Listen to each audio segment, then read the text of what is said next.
Hear ye, hear ye. The court's in session. The court's in session now. Here comes the judge. Here comes the judge. Here comes the judge. Here comes the judge. Now, y'all know I couldn't play a lot of that because YouTube will cut me off for copyright infringement. So I'm just going to go on and get rid of the track because it was actually a Motown song. So I don't want Berry Gordy or nobody else coming for their money or anything like that. So I just wanted to cut that off. But y'all know me. I don't deal with symbolism, but sometimes I do deal with symbolism. And I'm going to be very upfront. As you know, this is the BlackWatch. I literally had to switch vehicles. Now, I'm not balling out here. I have 2 cars. But I had to switch vehicles because I was sitting on East Washington here in our village in Ann Arbor, right on campus, right across the street from the Rackham building. I was on East Washington because that was a symbol within itself. And when you look at the street, it doesn't say East Washington. It just says E. Washington. So with what I'm doing today, it goes right in line. So I've already given you 2 symbolisms. I've already given you a track from Motown, Here Come the Judge. And then I admitted that I was sitting on East Washington being my quirky self. And it's because I'm speaking to a person today who personally, I don't even know if we've actually ever really met because she had left the school. She was actually in college when I was literally running around the hallways acting crazy in high school. And she was on her way to now what we know to be a judgeship. Now, this sister here, I've seen on social media and I've seen her go through her travels campaigning. She's been a litigator for the last 25 years. She's worked for our county. But the main thing is, because of who I am, I'm going to go get the people that I know will talk directly to the people I'm talking to. I speak to black people from a black perspective. And if I'm going to get people to speak from a black perspective, then I got to find black people. And this black individual, this is an individual that I revere, much like people revere pastors. And we just had this discussion. I revere because I've seen her take a course from A to Z. And where she is now, it's an incredible course. So really what I want to do is I want to read her bio, and then I want to jump right into speaking with her because, you know, she's busy now. She a judge, so she's busy, so I got to get out of her way. But her name is Erane Washington, and she's been an attorney for the last 25 years. She is a product of Ann Arbor Public Schools, most importantly, Ann Arbor Huron High School. And she graduated in 1985. She earned her bachelor's degree from Michigan State University in 89. And then she earned her law degree from the University of Michigan Law School in 93. So 8 years after high school, she was literally an attorney. That's an accomplishment within itself. That's black girl magic within itself. That's something to be lauded within itself. But she didn't stop there. Erane's professional resume includes being an assistant public defender for the Washtenaw County Public Defender's Office for 7 years, and then being personally selected by former Judge Donald E. Shelton to serve as the judicial attorney. In this capacity, she handled the scheduling, the research, opinion writing, and settlements. Now, after working for the county for 13 years, she set out to start her own law firm. And she's been in private practice for the last 12 years until she decided to make another power move. So you got to understand, she went from high school to college to law school to working in the public defender's office to being an assistant to a circuit court judge. And now she started her own law firm.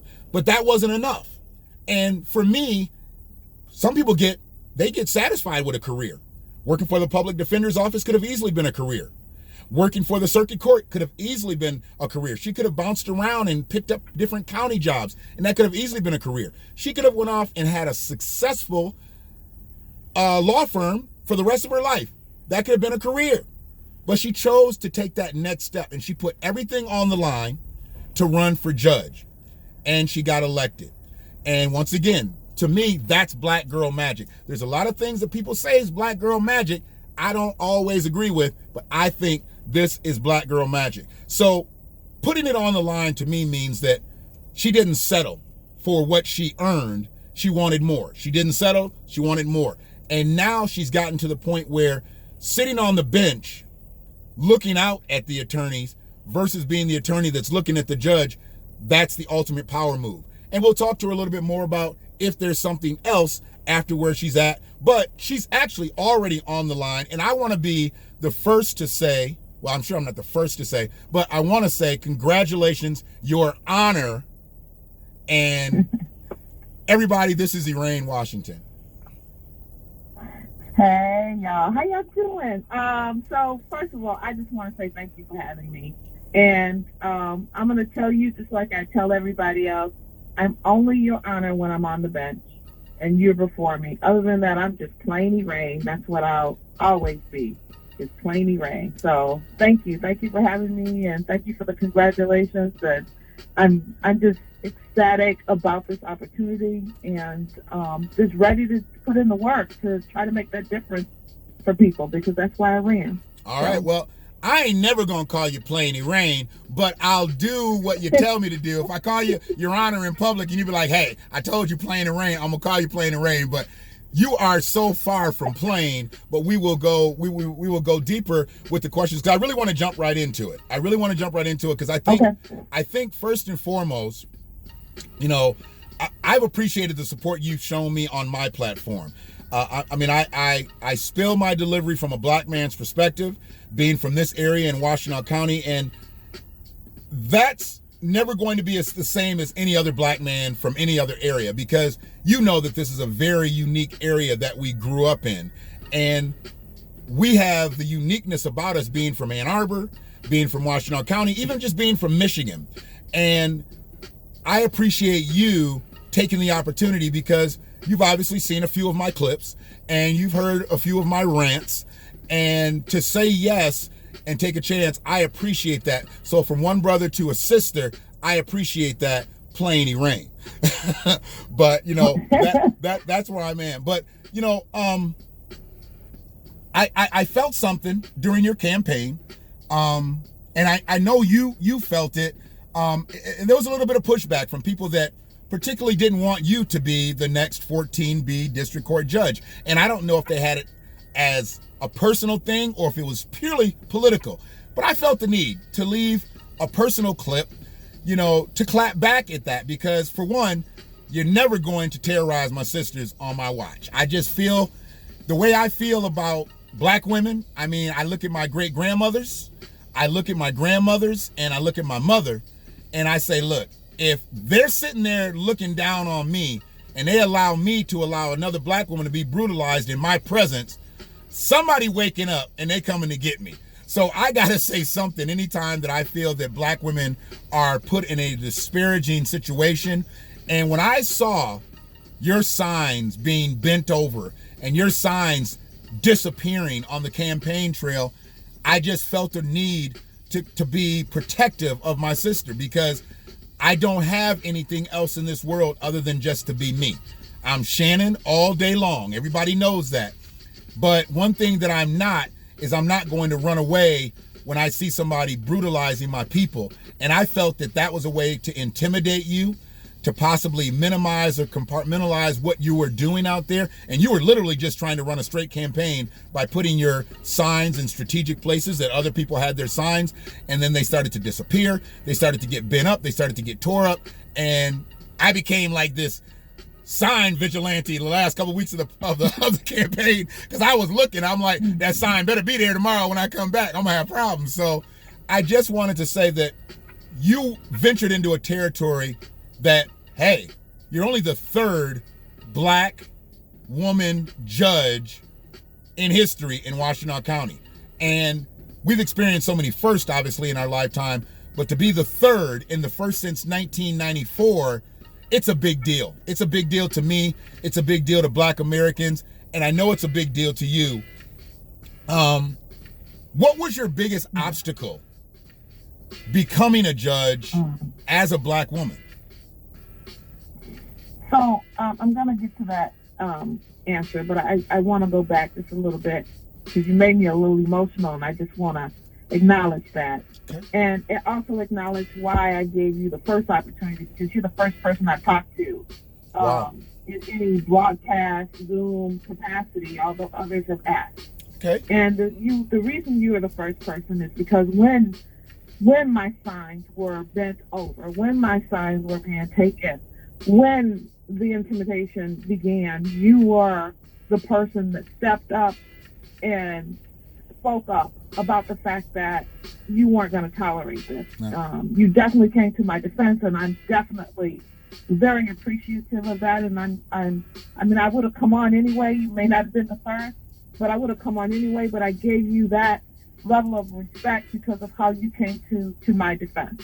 And yeah, it's been a challenge, becoming a judge as a Black woman, whether that's first, third, 23rd, it doesn't matter, because it's very difficult to get the level of support that is needed for this type of an election. Mm-hmm. It's difficult to obtain the money that you need. You can't, as judges, one of the things people don't know is you can't ask for money yourself. Okay. You have to have other people that are asking on your behalf. Oh, wow. Okay.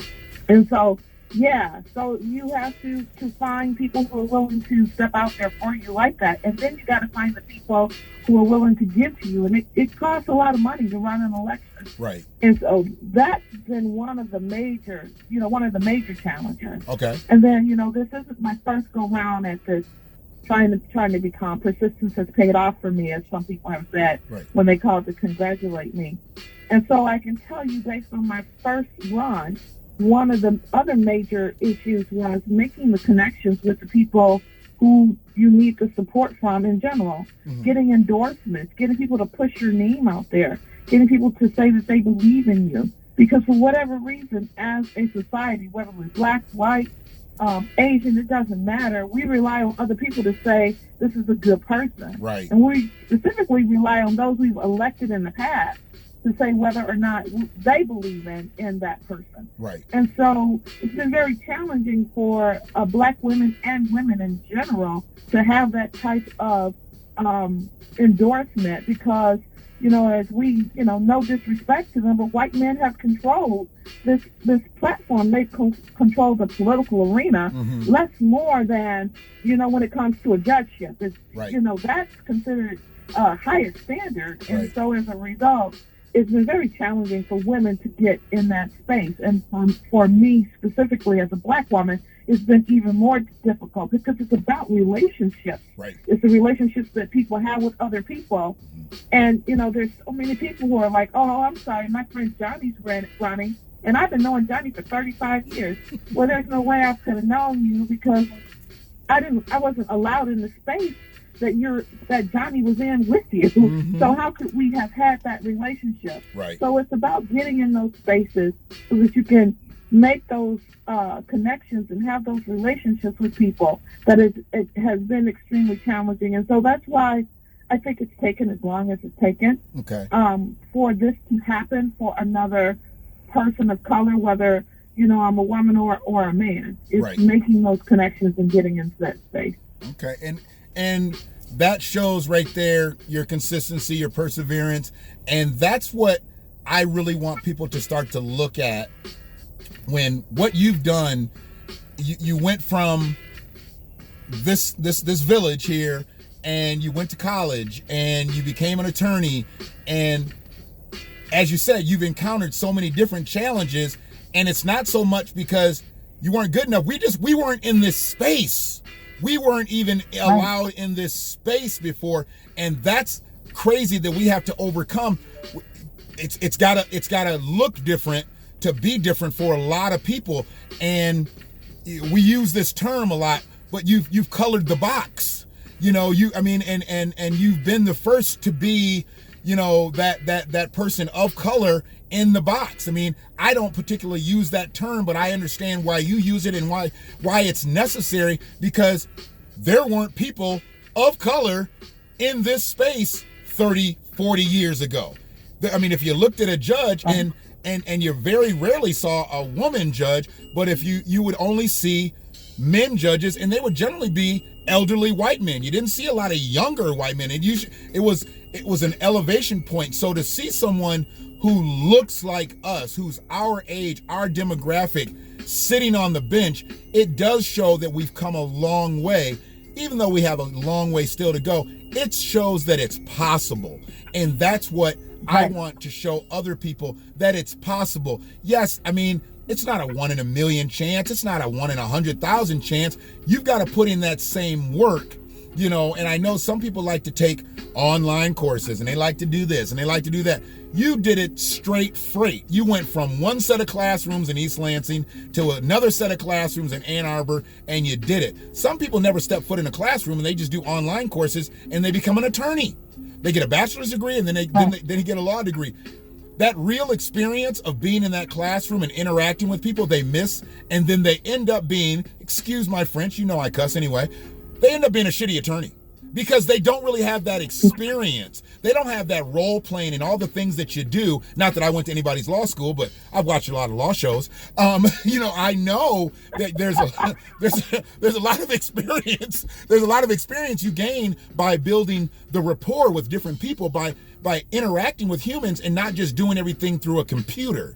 And that's where our lives are now. And I'm so thankful that you did go through college in the 80s and the 90s versus going through college now in the 21st century, because it may have well been online. You may have had a lot of online interaction and less people interaction and not been as strong, and it would have taken you a lot longer if you would have ever even gotten there.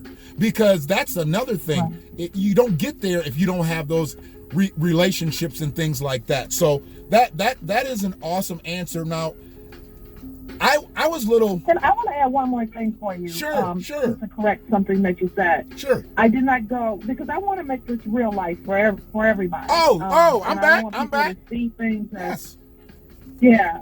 So this I didn't go straight from undergrad to law school. I took a year off. And the reason I took a year off is because I was having a baby. I had a baby. I started law school with a 3-month-old. Okay. And I want to interject that part because sometimes people get discouraged when their life gets, you know, a little bit different than what they thought it was. Okay. You know, I got pregnant, and so now, you know, my life has changed. My options are closed off. That doesn't close off your options. Right. Just keep pursuing what it is that you were doing, and what I did. Right. Because, you know, I clearly had to give some thought to, am I going to go to law school now? Sure. Am I going to complete what I started? Right. And I did. When I graduated from law school, I walked across the stage with my 3-year-old son. His name is Jerome. I walked across the stage with him. Wow. So, you know, I definitely had some challenges and obstacles along the way in my personal life, you know, as well. We can talk about the career aspect of it, but, you know, this is real life. Right, and sometimes our life isn't as clean as we thought it was going to be, sure, so to speak. And that doesn't stop you from setting your goals and reaching those goals. Right. So I just wanted to interject that part. Okay, and I appreciate that. And this definitely isn't to one up what you just said, but you took a year off between your undergrad and law school to have a child. That's what I'm hearing right now. I'm sorry, but Erane, you didn't take a year off. You had a baby. I mean, I don't know anybody that ever said, I took a year off and had a baby. If nothing else, you worked more during that year than you might have worked in the undergrad years and the law school years. You didn't take a year off. You were working in a different place. That's all. It was just a different space. So, but that real life, that right there, that's what I'm talking about. The microwave lifestyle is amongst us. We want things right now because that's the way they've built this society now. And you had the patience to say, look, I did my undergrad. My plans are to go to law school, but Jerome was on the way. And whether you liked it or not, Jerome was coming. So it was like, you know, Jerome was coming. He wasn't going to wait. He was like, I'm going to give you about 9 months, maybe 9.5. I don't know. but I'm going to be here. So, the big thing for me is you saying that you took a year off. It was only you took a year off from the scholastic aspect of your life to become a mother and then go back a year later. Because I know people that have gone to school, got their undergrad, and then years later they go back and they get their postgraduate, whatever it is. but it's years later because of the same things that you encountered. Having a child is the most difficult thing out here. Let's just, put it on the table. It's the most, whether you're married, whether you're single, it doesn't matter. That is a difficult thing. I learned this by the 2 biologicals that I have. Having a child is a major surgery type situation, potentially. You're dealing with, the aftercare, the postpartum, and if you have a baby that is not, say, healthy, you are working harder than you worked in your undergrad and then your postgraduate. So when you say you took a year off, that just, once again, tells me what kind of an individual you are, being totally transparent, not trying to make it sound like, hey, I did this all lickety-split and made it like this. No, I took a year off to have a child, and then I got back at it. That's going to show that one young girl that if she does make that situation happen, if it comes in, and don't let it drive a wedge in between what your goal is. It's a slight stoppage, it's a slight obstacle, but you stay focused, do what you need to do, take care of your business, and then you get back in the paint. That's what you do. And that's what you did. So awesome. I appreciate you correcting me on that. I generally don't take corrections unless I'm really wrong. I debate, but you had me on that one. I was like, what? I could have sworn she went right to, I didn't know about the year that you took off. So hey, I appreciate you going right there. Now, I gotta get to this next question because I was a little offended at first. But then after kind of going back and forth with you and some messaging, you shaved that off of me. Because I didn't like the fact at first that the retiring judge endorsed your opponent.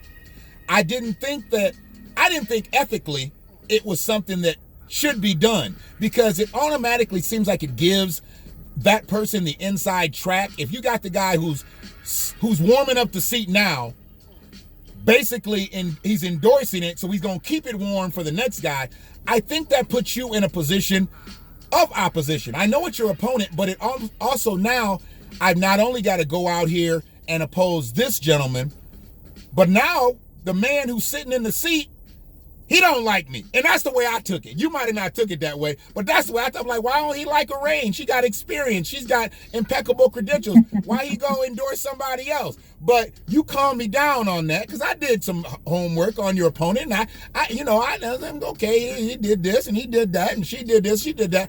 I still felt like your credentials just kind of, they were a little bit higher, and it had nothing to do with race. It had nothing to do with anything like that. But I just felt like maybe the retiring judge might have sat out endorsing somebody, especially, I'm sure you've come across that judge at some point in your legal career, and why he didn't just say, you know what, I'm going to stay neutral on this. I'm on my way out the door. Good luck to both the candidates. May the best man or woman win.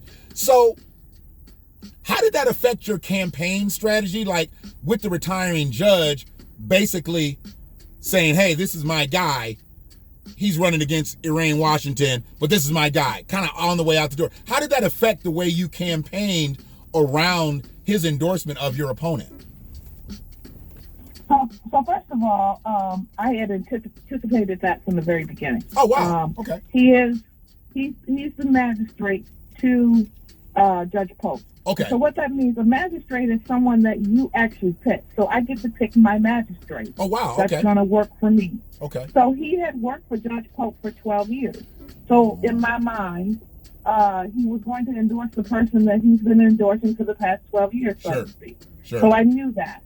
And so my strategy for that was, and let me say this, Judge Pope is one of the best judges in terms of fairness and the way he treats and respects people in the county. I've said that before. I said that during my campaign. Okay. I just simply said I think he's making a mistake about the choice in this particular situation. He's making a bad decision. Sure. But I get why. He was. Mm-hmm. So that's how I explained it away. But how I countered it in terms of my campaign was simply to get as many endorsements as possible from everybody else. Right. One of the pieces of literature I sent out to the people in this area was one that said the judge's choice. Okay. I had about 12 other judges on there who were endorsing me. Oh, wow. I had the Michigan Supreme Court Justice Bridget McCormack, who was the chief judge of the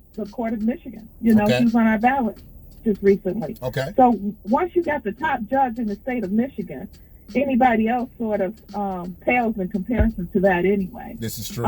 But I didn't stop just there. You know, I added about 12 other judges to that roster. Right. Plus, you know, I had over 250 endorsements. Right. And, you know, compared to his endorsements, I think he probably had 30 maybe. Okay. And I had 250. Okay. And so it just was very difficult to actually say that he was a better candidate when our endorsements nowhere compared. And like you said, you know, I honed in on my experience. Right. The actual experience of having tried thousands of cases. Right. Hundreds of cases and litigated thousands of cases. Right. And many of those were, you know, jury trials. Mm-hmm. I don't know if the man had ever tried a jury trial in his life. Wow. So I talked about what was really important in terms of being able to make those types of decisions. And I had my past, you know, trial experience as well as my ability to relate to people Right. and make connections in the community. And, you know, he couldn't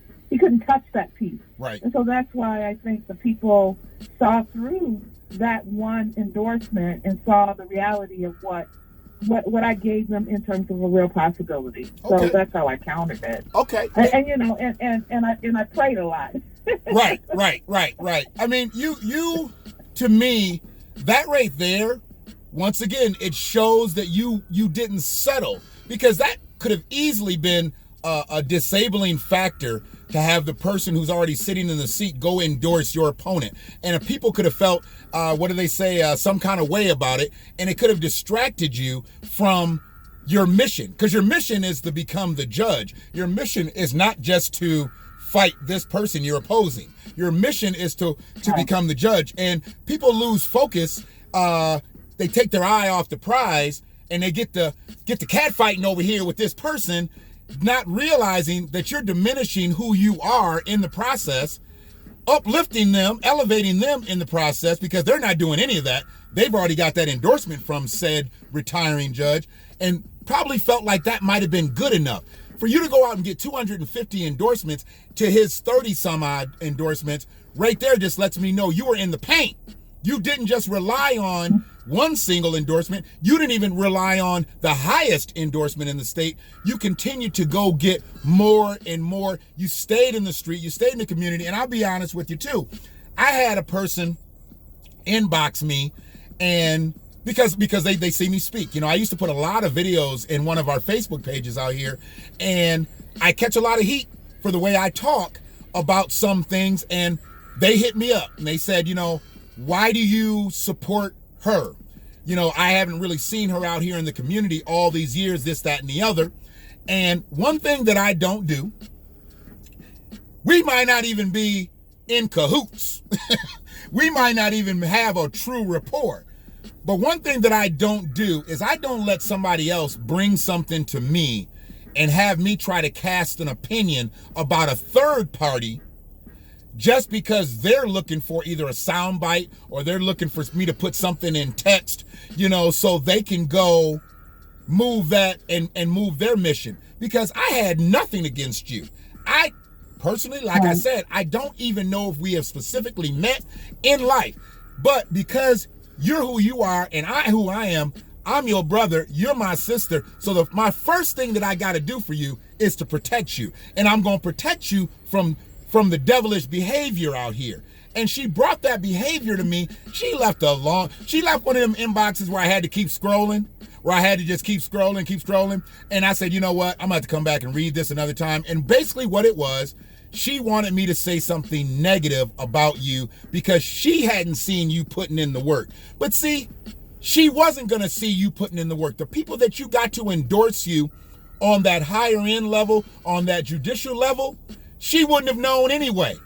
And for those people to endorse you, they would have had to have known your credentials, because they're not going to put their name on the line and have you out here being a bum in the judicial system, because that right there shows that they're a bum. So you had to have good people endorsing you. You just don't go get somebody just to endorse you to say good things about you if they're not quality, because they're going to get checked